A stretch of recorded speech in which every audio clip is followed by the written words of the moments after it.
Hi, I'm Mark Rickard, one of the co-founders of Righteous Rides. At Righteous Rides, we provide affordable, stress-free transportation for international missionaries when they're home on furlough. Welcome to Visitor Parking, our podcast.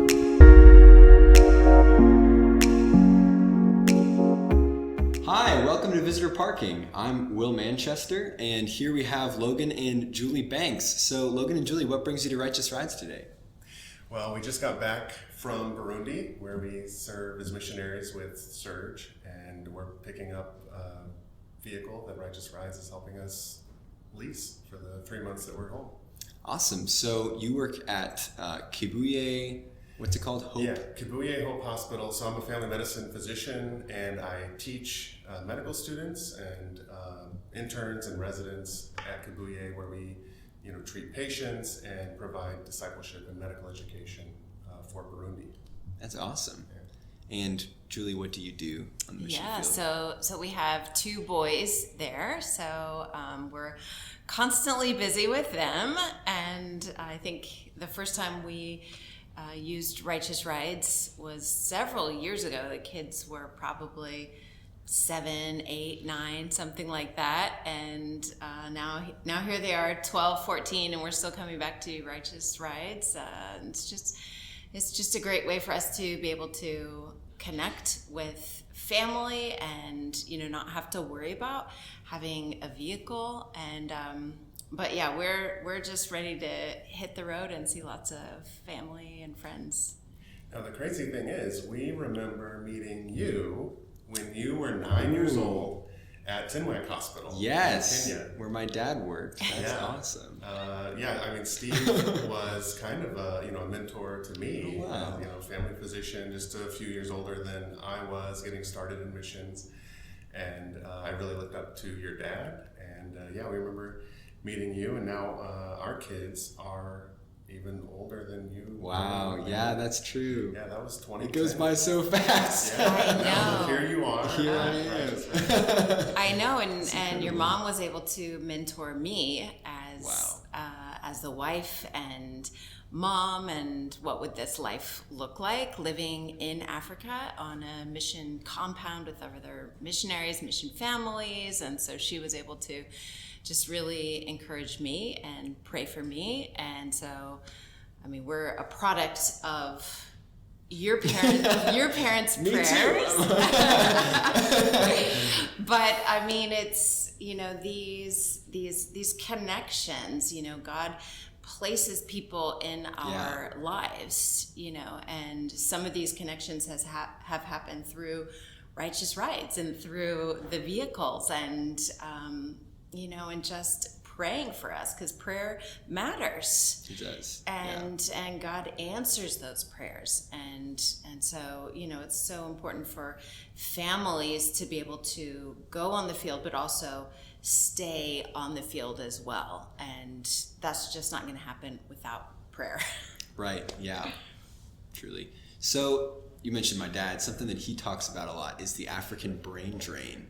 Are you familiar with that terminology? Sure. Yeah. So tell us a little bit about that and your role with training professionals. Right. Yeah. That's a big reason why we're there in Burundi, because what tends to happen is, if there are gifted African doctors and they have opportunities to go train overseas or come to America or to go to Europe, they would obviously take that opportunity, and then it's hard for them to want to return, because they can have a better lifestyle, they can make more money.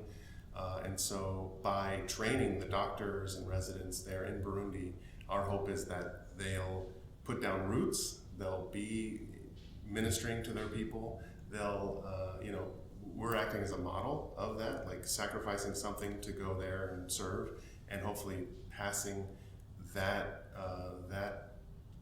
idea and that vision on to them. And we have seen that in Burundi. While we've been there, a lot of the medical students that have graduated are working. It used to be that they would all work in the capital city, and now we're seeing that they've actually spread out to all the provinces in Burundi, That's even awesome. the poorest ones. Praise God. So that's one, step toward our goal that we're already able to see. And just a little perspective to help put Burundi on the map. for people. It's in East Africa. It's just south of Rwanda, which is maybe a little bit more well-known country. But Rwanda and Burundi are the same people group, and they went through that same genocide, that same tragic, just a really tragic war in the 90s. And in Burundi, it continued until about 2005, I would say. Wow. So it's a bit of a war-torn country, but they're restarting and and improving, and that's a lot of the reason why we're there, is coming out of that war. They needed more higher education and medical care. Right. Yeah. Well, thank you so much for your service in Burundi. That's really incredible, and we appreciate it, and we know God appreciates it, and hopefully the people of Burundi appreciate it too. So tell us a little bit about your furlough and what you have coming up, challenges maybe. We mentioned earlier that you may have a little opportunity for rest, but it's also probably going to be a more stressful time. So talk to us about that. We're only back for about 3 months this time because our oldest son is going into high school, and there aren't really good high school opportunities in Burundi, so he's going to be going to boarding school in Kenya at Rift Valley Academy. Wow. A place I'm sure you're Yes. So he's going to be starting there as a freshman in the fall. So we just finished up the kids' school year. We'll be back for 3 months. And so we will be visiting family, supporters, churches. So it will be a bit of a busy time. But we're also hoping to plan, some weeks of relaxation and time away too during this summer. So how can we be praying for y'all?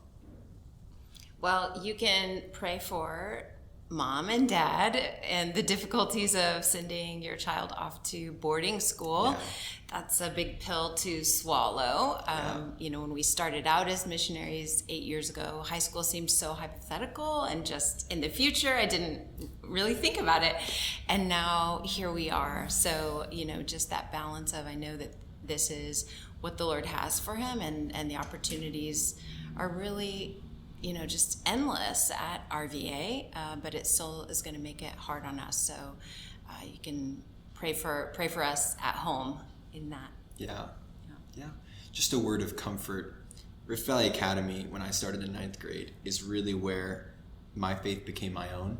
And it wasn't until I left my parents' house that I had to decide, am I going to Monday night outreach? Am I going to Thursday night fellowship? Am I going to read my Bible in my dorm room?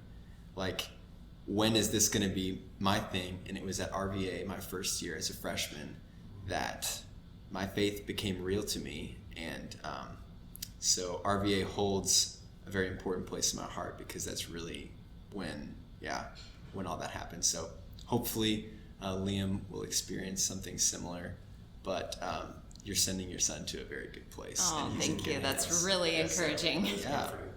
Well, thank you so much for coming on Visitor Parking. Yes. Thanks for having us. Thank you.